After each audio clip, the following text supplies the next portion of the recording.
Do I have to stop breastfeeding if my baby has jaundice? Jaundice or yung paninilaw sa balat ni baby, usually may kapag by day 2 to day 5 nanilaw si baby, tapos hindi siya masyadong dumidede, by day 4 less than 3 times yung poop niya, or day 5 kulay itim pa rin yung poop niya, by day 4 less than 4 times yung ihi niya.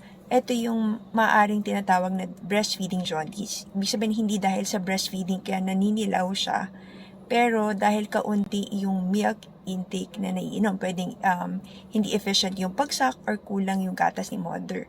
So, kailangan i-assess yung breastfeeding at mapabuti to para mas maraming milk yung intake ni baby para mas mag-improve yung paninilaw.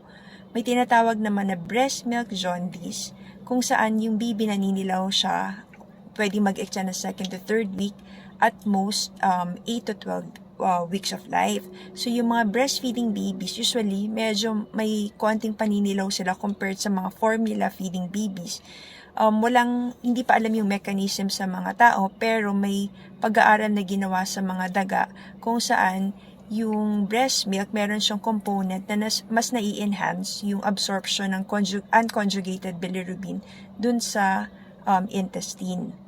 So, hindi kailangan stop yung breastfeeding kasi kahit naman yung mga babies na kailangan ng intervention, hindi significant yung pagtaas ng bilirubin kahit na pinagpapatuloy nila yung breastfeeding.